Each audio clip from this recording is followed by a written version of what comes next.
હું જાહેરમાં એવું કહું છું કે મારા પારે નંબર લખવામાં આવતો નથી, તોય લાખો ભાવિક ભક્તો કેમ આવે છે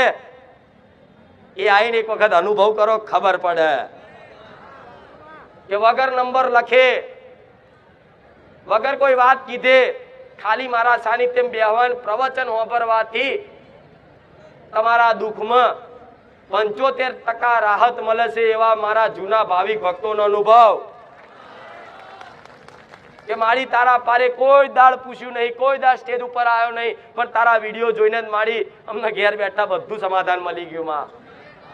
અમને દેવ કયા હતા, કુળદેવી કઈ હતી, અમારી પેઢીમાં કઈ માતા હતી, શિકોતર હતી, 12 શિકોતર હતી, અમને કઈ જ ખબર નથી માં, પણ તારા પ્રવચન સાંભળ્યા ને અને તારા પ્રવચન ઉપર, તારા પ્રવચન રૂપી શબ્દો પર અમને વિશ્વાસ આવ્યો માં, સત્યતા લાગી ને એટલે માં તું સપને આવીને કહી જઈ કે દીકરા તારી કુળદેવી મહાકાળી માતા છે,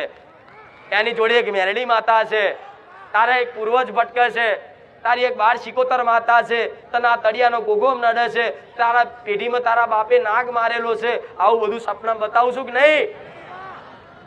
લાખો ભાવિક ભક્તોના સપને બતાવ્યું, પણ સપને આવું ને અને જો તમારો એક ગુનો હોય ને બતાવું દીકરા તારી મહાકાળી, તો મને પૂછવાની રાહ ના જોતા, મહાકાળી બિહાર દેજો કે દીકરા તારી ઉગતાની મેરડી આવી, એવું કહું ને તો સમજી લેજો કે અપનાઈ લેજો તરત. આવું બોલું ને કે અપનાઈ લેજે તો સમજી લેજો તમારી પેઢીને છે ને બેહાર દેજો ઘરમાં ઉગતાની મેરડી માતા, અને કહું કે દીકરા તારા બાપ દાદાની મસાણી મેરડી છે, 84 ખાતું છે,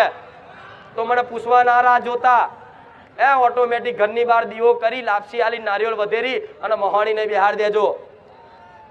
મારા સહી સિક્કાની જરૂર નહીં પડે, પણ જેના જેના વાતનો વિશ્વાસ છે ને એને સમજ્યા.